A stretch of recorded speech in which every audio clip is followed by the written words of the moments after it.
പരിഹാരം ഉണ്ടാവും, എന്തായാലും ഉണ്ടാവും. മമ്പുറത്തെ തങ്ങളടുത്തല്ലേ പറഞ്ഞത്.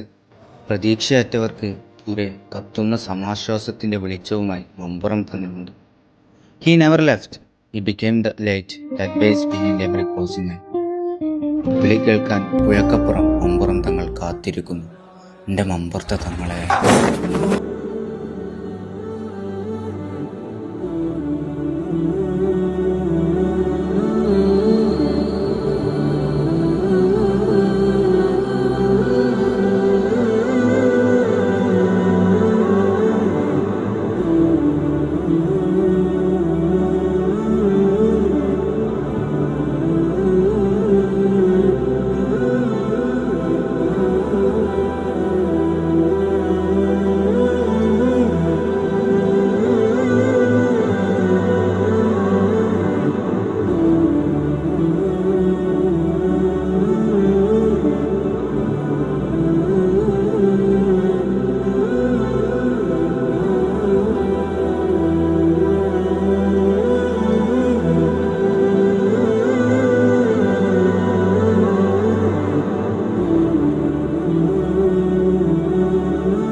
ഞാൻ നിങ്ങളോടൊരു ചരിത്രം പറയാം. ഞാൻ എൻ്റെ വാക്കുകൾ അവസാനത്തിലേക്ക് കൊണ്ടുപോകാം.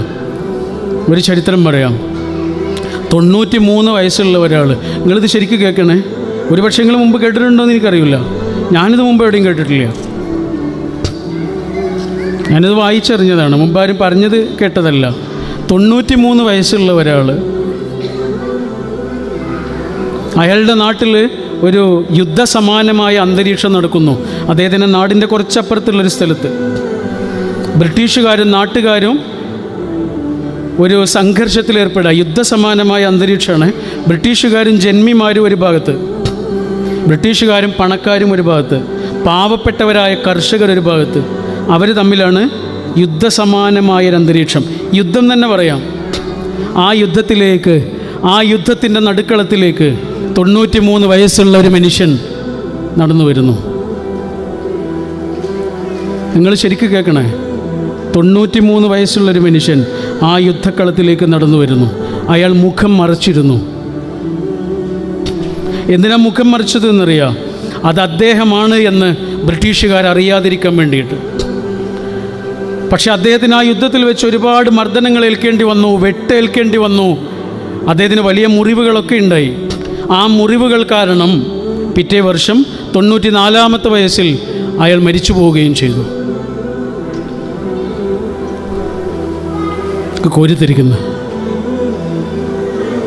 ആരാന്നറിയോ നിങ്ങൾക്ക്? അറിയോ? മമ്പുറത്തെ തങ്ങളുപ്പാപ്പയാണ്.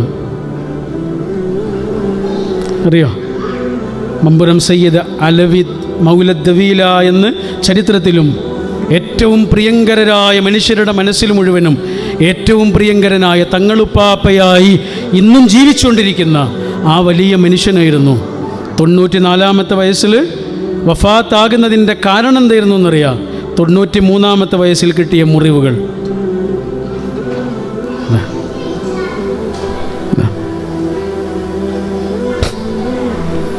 ഒരു കാര്യം ഏറ്റെടുത്താൽ അതിൻ്റെ അവസാനം വരെയാണ്.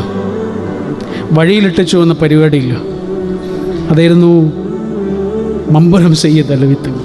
അവിടെ ഇരുന്നാൽ മതിയായിരുന്നു, പള്ളിയിലിരുന്നാൽ മതിയായിരുന്നു. യുദ്ധത്തിനൊന്നും പോകേണ്ട യാതൊരു കാര്യം ഉണ്ടായിരുന്നില്ല. അവർക്ക് എന്താണോ വേണ്ടത് അങ്ങോട്ട് ആളുകൾ എത്തിച്ചു കൊടുക്കും. എല്ലാ മതസമൂഹങ്ങളും ജാതിയും എല്ലാ ജാതിഭേദങ്ങളും മുസ്ലിങ്ങൾ മാത്രമൊന്നുമല്ല, എല്ലാവർക്കും പ്രിയപ്പെട്ട ആളായിരുന്നു. എന്തു വേണമെങ്കിലും പള്ളിയുടെ അകത്തെത്തുമായിരുന്നു. യുദ്ധത്തിന് ഇറങ്ങേണ്ട കാര്യമൊന്നും ഉണ്ടായിരുന്നില്ല. ആവേശം കൊടുക്കണമെങ്കിൽ കൊടുത്താൽ മതിയായിരുന്നു. എന്നിട്ട് ആ മനുഷ്യനാണ് 93-ാമത്തെ വയസ്സിൽ ചേറൂരിലേക്ക് നടന്നത്, സമരത്തിൽ പങ്കെടുത്ത് 94-ാമത്തെ വയസ്സിൽ വഫാത്താവുകയും ചെയ്തു. എന്തൊരു ജീവിതമായിരുന്നു അല്ലേ! അന്ന് പഠിച്ചു നോക്കുന്നുണ്ട് ആ ജീവിതം. നമ്മുടെ ചരിത്രത്തിൽ ഇത്രയും ആവേശം കൊള്ളിക്കുന്നൊരു വാപ്പയും മോനും ഇല്ല. മകനും ഇതേപോലെ തന്നെ. മമ്പുറം സയ്യിദ് ഫളൽ പൂക്കോയ തങ്ങൾ എന്തായിരുന്നു എന്നറിയാം? അദ്ദേഹത്തിൻ്റെ ഖബറുള്ളത് കേരളത്തിലല്ല, ഇസ്തംബൂളിലാണ്, തുർക്കിയിൽ. ഫസൽ പാഷ എന്നാണ് പേര്. അവിടെ തുർക്കി രാജാക്കന്മാരുടെയും റോമൻ രാജാക്കന്മാരുടെയും ഒക്കെ ഖബറുകളുള്ളൊരു സ്ഥലമുണ്ട്. ആ സ്ഥലത്തുണ്ട് ഒരു ഖബർ. ആ ഖബറിൻ്റെ പേരെഴുതി വെച്ചിട്ടുണ്ട് ഫസൽ പാഷ. ആരാന്നറിയാം? മമ്പുറം തങ്ങളുടെ മകൻ. ബ്രിട്ടീഷുകാർ ഇവിടുന്ന് നാട് കടത്തിയതായി, കേരളത്തിൽ നിന്ന് നാട് കടത്തിയതാ. എങ്ങോട്ടെങ്കിലും പോയിക്കോളൂ എന്ന് പറഞ്ഞിട്ട് നാട് കടത്തിയതാ. ഹജ്ജിനാണെന്നൊക്കെ പറഞ്ഞിട്ട് വിട്ടു. പക്ഷേ പടച്ചവൻ കൈവിട്ടില്ല. ബ്രിട്ടീഷുകാർ നാട് കടത്തിയ മനുഷ്യനെ എവിടെയാണ് പൊങ്ങിയത് എന്നറിയാം? യമനിലെ രാജാവിൻ്റെ മതകാര്യ ഉപദേഷ്ടാവായിട്ടാണ് പിന്നീട് നിയോഗിക്കപ്പെടുന്നത്. മക്കയിൽ പഠിച്ച ആളാണ്, അതുകൊണ്ട് ഭാഷ കയ്യിലുണ്ട്. എവിടെയും താന്നു പോകേണ്ട അവസ്ഥ ഉണ്ടായിരുന്നില്ല. കഅബയിൽ ജോലി ചെയ്തിട്ടുണ്ട്, യമനിൽ ജോലി ചെയ്തിട്ടുണ്ട്, പിന്നെ ഈജിപ്തിൽ ജോലി ചെയ്തിട്ടുണ്ട്. അതുപോലെ ദൊഫാറിൽ, ഇവിടെ സലാലയ്ക്കടുത്ത് ദൊഫാർ എന്ന പ്രവിശ്യയുടെ ഗവർണറായിരുന്നു. അതെല്ലാം കഴിഞ്ഞിട്ടാണ് ഇസ്തംബൂളിൽ എത്തുന്നത്, തുർക്കിയിൽ എത്തുന്നത്. ഈജിപ്തിൽ പോയിട്ടുണ്ട്, തുർക്കിയിൽ എത്തിയിട്ടുണ്ട്. തുർക്കിയിൽ ധനകാര്യ വകുപ്പ് മന്ത്രിയായി മാറിയ ആളാണ്. ഇതൊരു ജീവിതമെന്നറിയാം. ഹിജാസ് റെയിൽവേ എന്നുള്ള വലിയൊരു പ്രൊജക്റ്റ് ഉണ്ട്. തുർക്കിയിൽ നിന്ന് മദീന വരെയുള്ള ഒരു റെയിൽവേ പാളമാണ്. അത് വിഭാവന ചെയ്ത തലച്ചോറിൻ്റെ പേരാണ് സയ്യിദ് ഫളൽ പൂക്കോയ തങ്ങൾ. അത് നടന്നില്ല, ബ്രിട്ടീഷുകാരതിന് പാര വെച്ചിട്ട് അത് നടന്നില്ല. മറ്റേ ഹംഫർ എന്ന ബ്രിട്ടീഷ് ചാരനില്ലേ, അദ്ദേഹമൊക്കെ ഇതിലിടപെട്ടിട്ടാണ് ഈ പദ്ധതി നടക്കാതെ പോയത്. പക്ഷേ മദീനയിൽ ഇപ്പോഴും അതിൻ്റെ റെയിൽവേ സ്റ്റേഷനുണ്ട്. അറിയോ? ഹിജാസ് റെയിൽവേക്ക് വേണ്ടി ഉണ്ടാക്കി വെച്ച റെയിൽവേ സ്റ്റേഷൻ മദീന പള്ളിയുടെ തൊട്ടപ്പുറത്തിപ്പുണ്ട്. ഇപ്പോൾ അത് മ്യൂസിയമായിട്ടാണ് ഉപയോഗിച്ചുകൊണ്ടിരിക്കുന്നത്. ആരാ? സയ്യിദ് ഫളൽ പൂക്കോയ തങ്ങൾ. ഞാൻ പറഞ്ഞു എന്താണെന്നറിയോ? ഇവരൊന്നും ജീവിക്കുകയായിരുന്നില്ല, അർത്ഥപൂർണമായി ജീവിക്കരുത്. നമുക്കിങ്ങനെ വലിയ വലിയ മഹാന്മാരുടെ ചരിത്രമൊക്കെ പറയുന്നത് നമ്മൾ അതേപോലെ ആവാനൊന്നും അല്ല. പക്ഷെ ഉള്ളൊരു ജീവിതമല്ലേ. നമുക്ക് 2000 രൂപയുടെ നോട്ടാവാനൊന്നും കഴിയണമെന്നില്ല. 50 പൈസയായാലും മതി, പക്ഷെ കള്ളനാണയം ആവരുത് എന്നേ ഉള്ളൂ. അല്ലേ? 2000 രൂപയുടെ നോട്ടാവാനൊന്നും നമ്മളെ കൊണ്ട് പറ്റില്ല. 1 ഉറുപ്പ്യ മതി, പക്ഷെ അതൊരു ഉറുപ്പ്യായിരിക്കണം.